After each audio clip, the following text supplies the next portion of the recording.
My brother slept with my girlfriend of 3 years, got her pregnant before we even broke up, and secretly married her at a courthouse while I was away at college.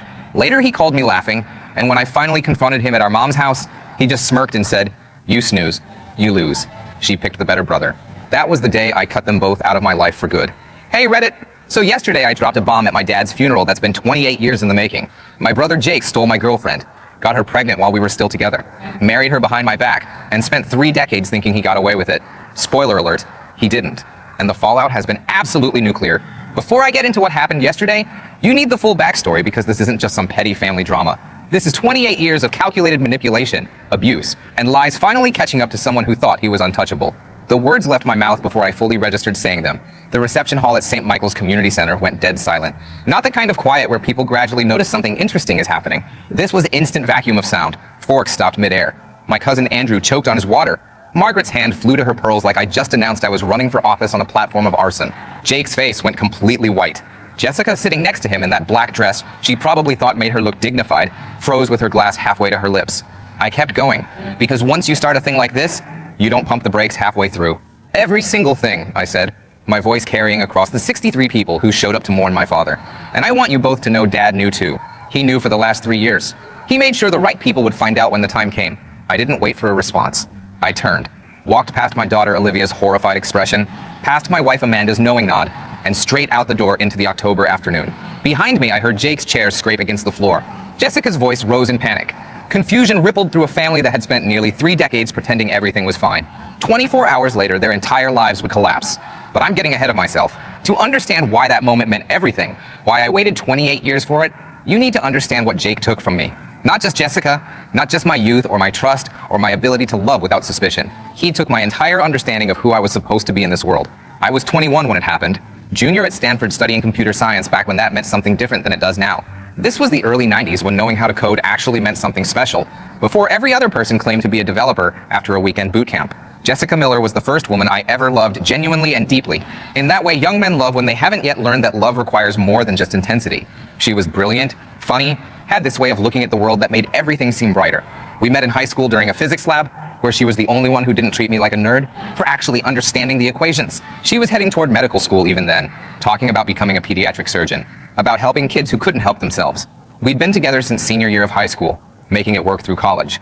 She was pre-med at Berkeley, and we made the long-distance work through late-night phone calls that lasted until 3 a.m. and weekend visits that cost me most of my campus job earnings. I worked at the campus bookstore 20 hours a week just to afford the gas money to drive and see her every other weekend. My roommate used to joke that I was more committed to those drives than to my actual classes. My hands still remember the feel of hers, the way she'd trace circles on my palm during long car rides. Not saying anything, just connecting. Those little moments of intimacy that you don't appreciate until they're gone, and you realize you'd give anything to feel them again. She had this laugh that started quiet and built until it took over her whole body. Making her laugh became my primary ambition in life. We talked about marriage constantly, about kids, about the house we'd buy someday with good schools and yard space for a dog. She wanted 2 kids, maybe 3. We'd even picked out names. We had a 5-year plan. Graduate, get jobs in the Bay Area, she'd finish med school, we'd get married, start our lives together. That plan was so real to me I could taste it. Jake was 2 years younger, a freshman at community college because he'd never had the grades for anything else. Our parents pretended this didn't bother them, but I saw the way Dad's eyes lit up when he talked about my classes versus the way they deflected when Jake mentioned his. The comparison was always there, unspoken but obvious. Jake saw it too, and he hated it. He started asking about Jessica during my sophomore year. Casual questions at first. How's she doing? What's she studying? I thought he was being a good brother. Looking back, I was handing him the blueprint for stealing her. I told him everything. Her favorite restaurants, the movies that made her cry, the way she loved surprises but hated uncertainty. Every detail that would later become ammunition. Christmas break of my junior year. Jake announced he was hanging out with Jessica while I was busy studying. Just keeping her company, he said. She must get lonely with you gone all the time. He said it with this concerned expression, like he genuinely cared about her well-being. Like he was doing me a favor by making sure my girlfriend wasn't lonely. I actually thanked him for being thoughtful. Can you believe that? I thanked him for the opportunity to steal my girlfriend. Our parents beamed at how close their sons were, how Jake was stepping up to help his brother, how wonderful it was that we all got along so well.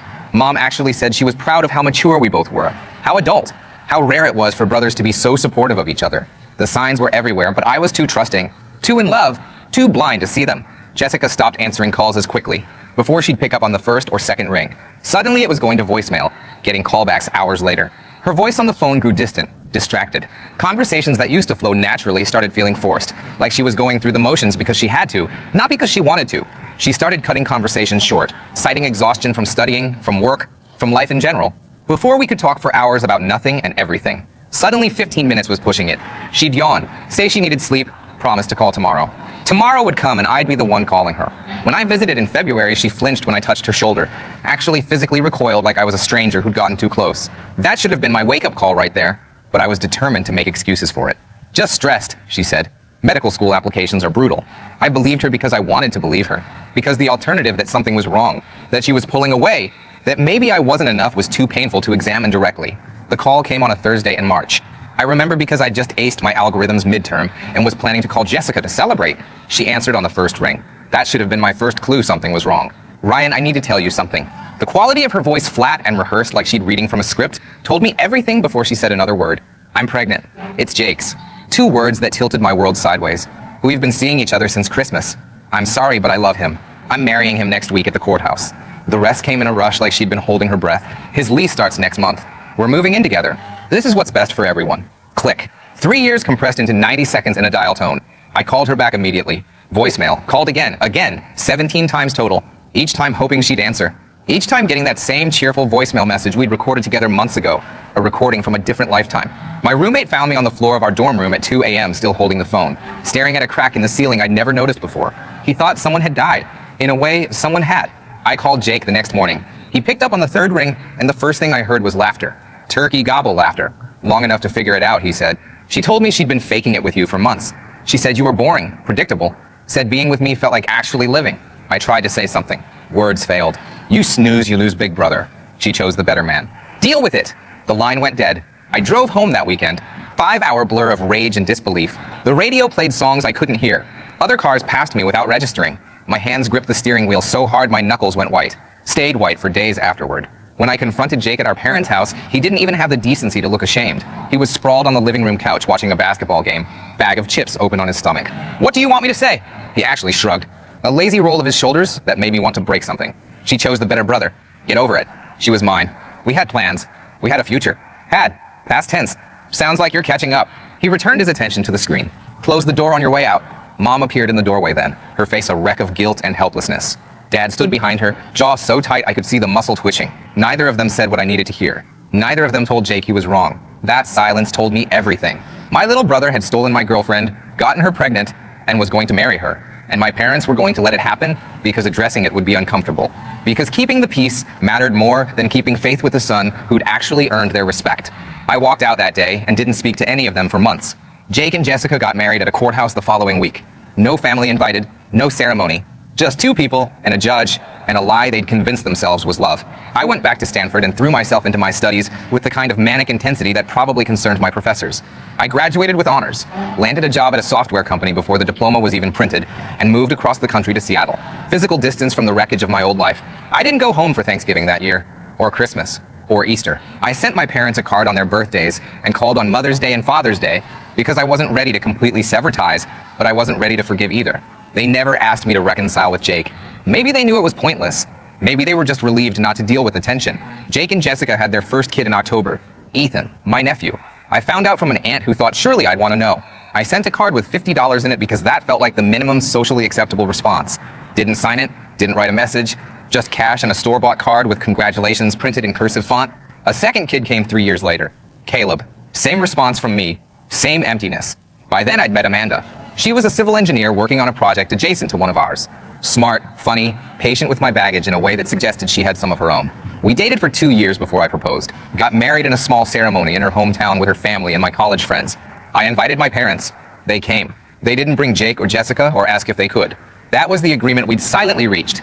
They could have a relationship with me or they could have Jake's family events, but not both in the same room.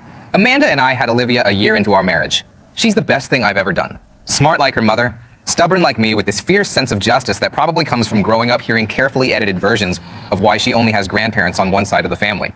The years passed. I built a career, Amanda built hers, Olivia grew up. We were happy in that quiet, unremarkable way that doesn't make for good stories, but makes for a good life. I thought about Jake sometimes. Wondered if he was happy, if Jessica was, if they ever felt guilty for what they'd done. Mostly though, I just didn't think about them at all. Then, 3 years ago, Dad got sick. Pancreatic cancer. The kind that moves fast and doesn't negotiate. Stage 4. By the time they caught it, which meant months, not years, he called me himself to tell me. His voice on the phone sounded smaller than I remembered. Older. Mortal.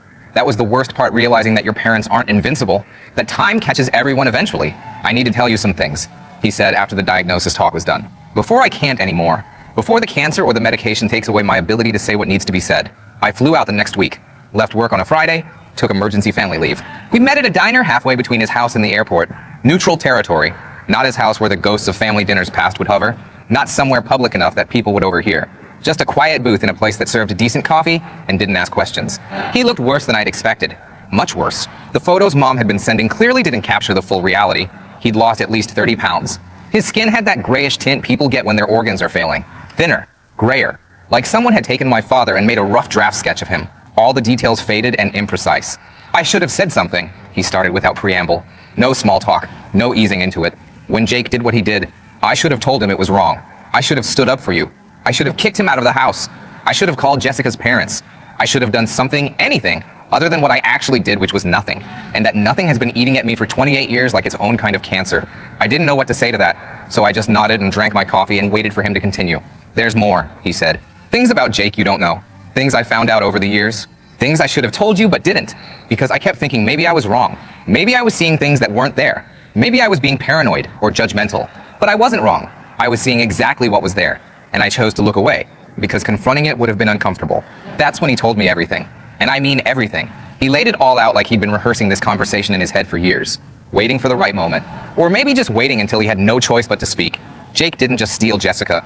He systematically isolated her from everyone who'd ever cared about her. Her friends from high school stopped hearing from her within a year of the marriage. Her family got carefully managed visits where Jake was always present, always controlling the conversation. He systematically controlled her in ways that crossed every line from partnership into abuse. Financial abuse, emotional abuse, and Dad suspected physical abuse, though Jessica had gotten very good at hiding it. He'd been doing it since before they were married, and he'd gotten progressively worse over the years, testing boundaries, seeing what he could get away with. Dad had seen bruises on her arms where fingers had gripped too hard, on her wrists where she'd been grabbed, once on her face, poorly covered with makeup that she insisted came from walking into a cabinet door. He'd heard raised voices through the walls during family visits, heard Jessica crying in the bathroom, heard Jake's voice low and threatening, the words indistinct, but the tone unmistakable. He'd watched Jessica's spark dim over the years, until she was a ghost of the woman I'd known. The bright pre-med student with plans to save the world had become someone who flinched at loud noises and checked her phone constantly, terrified of missing a text from Jake. Someone who asked permission before expressing an opinion. Someone who'd learned that the path of least resistance was to agree with whatever Jake said and disappear into herself. Dad had confronted Jake once, just once. About 3 years into the marriage, when the signs were too obvious to ignore. Jake had threatened to cut them off from seeing the grandkids entirely. Said if Dad ever brought it up again, if he ever said one word to Jessica about his suspicions, they'd move across the country and change their number. The grandkids would grow up not knowing their grandparents even existed. So Dad stayed quiet and hated himself for it. Chose access to his grandchildren over protecting the daughter-in-law he knew was being abused. Every time he saw them after that, the guilt ate at him a little more. But there was more. Dad had found out that Jake had been stealing from their joint accounts. Small amounts at first, 50 here, 100 there, explained away as cash withdrawals for groceries or gas.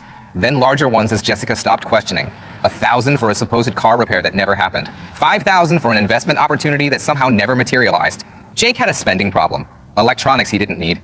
Expensive watches. Designer clothes. All bought on credit he couldn't afford to repay. Worse, he'd taken out credit cards in Jessica's name without her knowledge. Forged her signature on loan applications. Ruined her credit score until she couldn't qualify for anything on her own. It was deliberate, calculated.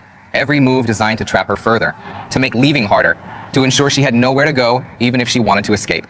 And then the thing that made my blood run cold, that made me understand just how methodical Jake's manipulation had been from the very beginning. Dad had found evidence that Jake had intercepted letters. Letters from Jessica to me in the year after they got married. At least 3 letters, probably more. Letters she'd written begging me to understand what really happened, to know that she never really chose him, to come find her, to help her escape before it was too late. She'd been smart about it, saved cash from grocery money, bought stamps at a post office in a different town, mailed them from there so Jake wouldn't see. But Jake had found them somehow. Maybe went through her purse, maybe followed her. Maybe she'd made one small mistake and he'd caught on. However it happened, he'd intercepted every single letter before it could reach me. Jake had collected them, kept them in a box in his garage like trophies. Evidence of his victory.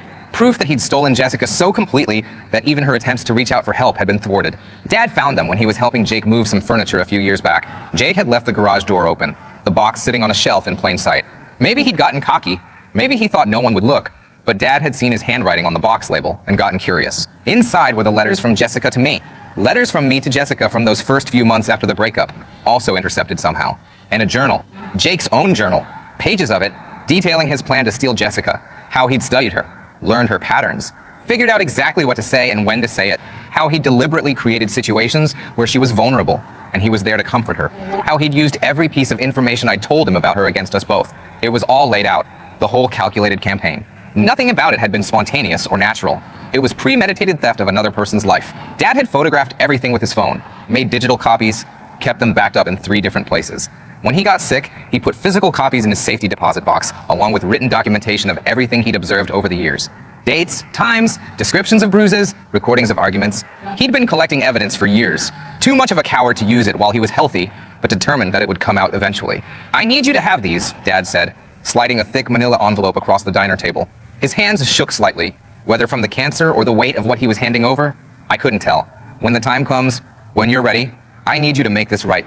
I can't do it myself. I'm running out of time and courage both. But you can. You were always the strong one, Ryan. The good one. The one who knew right from wrong and had the spine to act on it. Make him answer for what he did. Not just to you. To Jessica. To Kyle. To everyone. Kyle. Jessica's younger brother. That was the other thing Dad told me that night.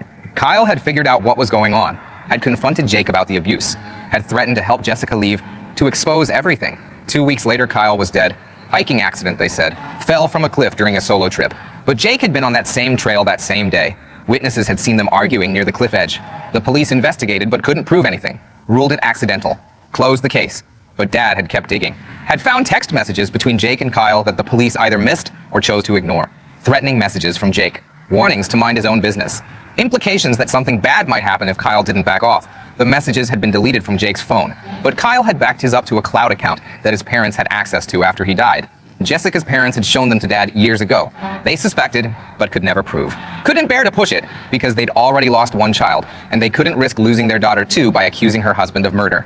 I sat in that diner booth reading document after document, text message printouts, journal photocopies, a timeline Dad had constructed showing every piece of evidence, every incident, every moment that proved Jake wasn't just a cheating asshole, but a methodical abuser, and quite possibly a murderer.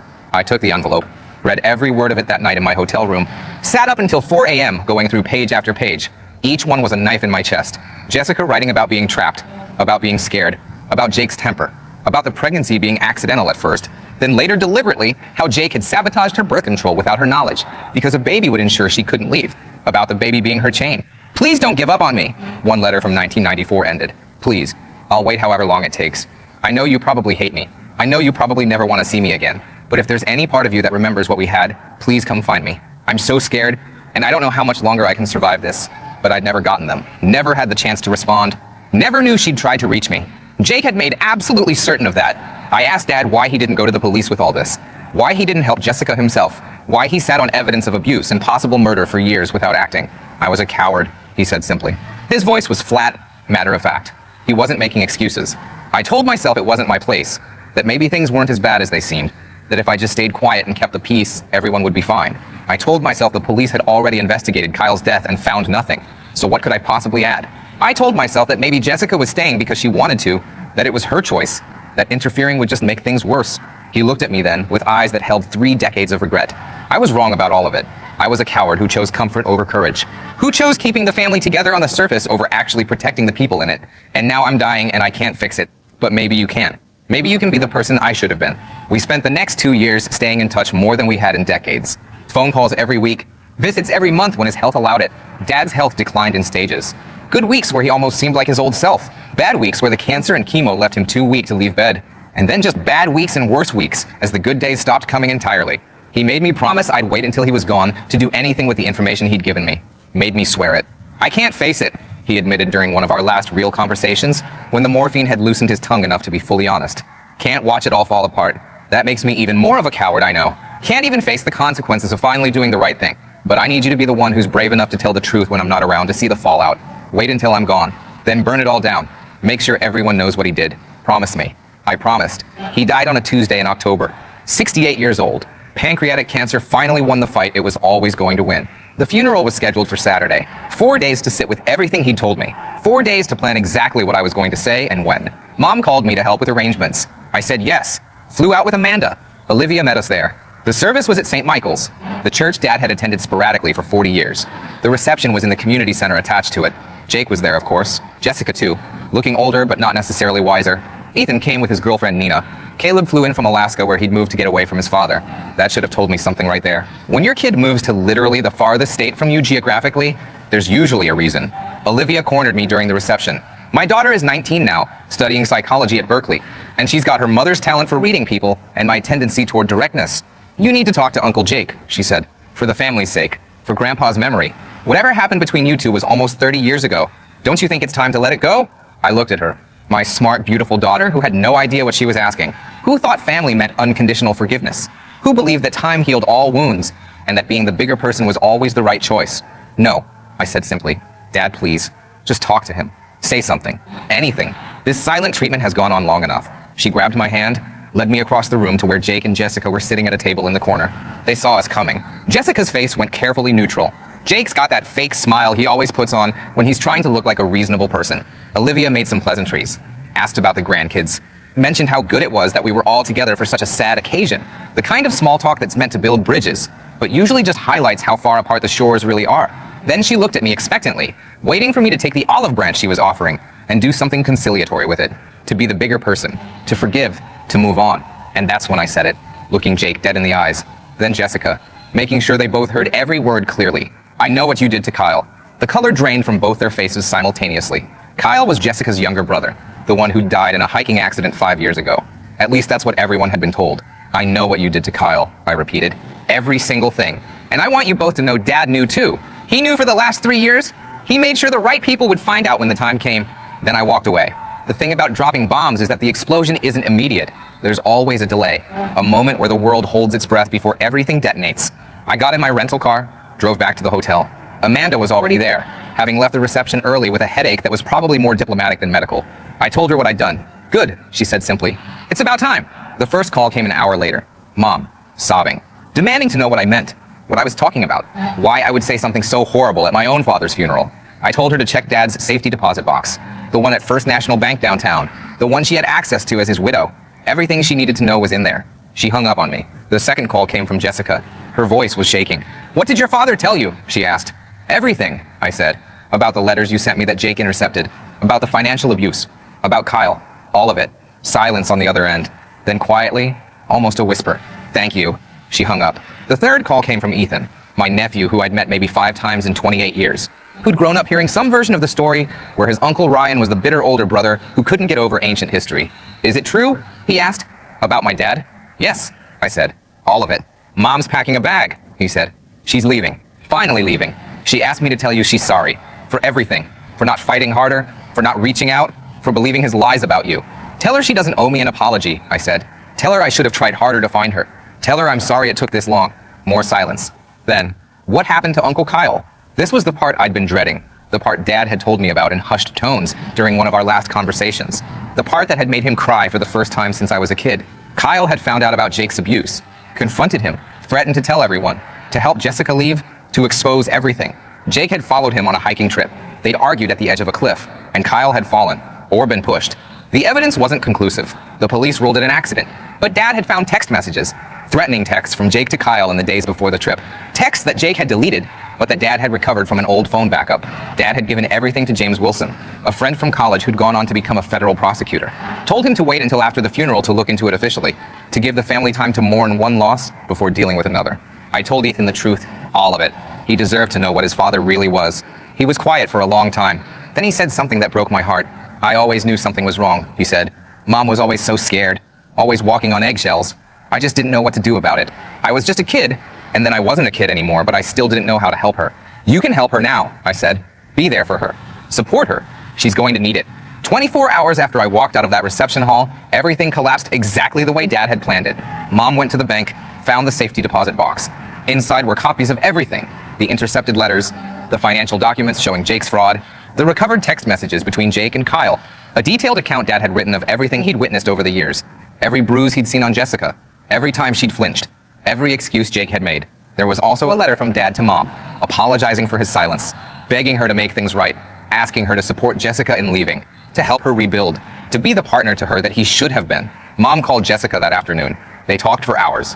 By evening, Mom had helped Jessica move into a hotel. By the next day, she'd helped her find a lawyer, a good one, the kind who specializes in cases like this. James Wilson called me that same day, said he'd reviewed everything Dad had given him, that there was enough evidence to reopen Kyle's case, that Jake would be facing questions from the police very soon, that even if they couldn't prove Kyle's death was murder, the financial crimes alone would likely result in charges. Your father was meticulous, James said. He documented everything. It's like he spent the last 3 years of his life building an airtight case. He did, I said. That's exactly what he did. Jake was arrested a week later. Not for Kyle's death yet, but for the financial crimes. Identity theft, fraud, forgery. The list went on. His bail was set high enough that he couldn't make it. Sat in county jail while the investigation into Kyle continued. Jessica filed for divorce, got a restraining order, moved in with Ethan temporarily while she figured out her next steps. Mom sold Dad's house and split the proceeds with Jessica, saying it was the least she could do after years of enabling Jake's behavior through her silence. Caleb flew back from Alaska, reconnected with his mother for the first time in years, started therapy to deal with growing up in a household where violence was normal.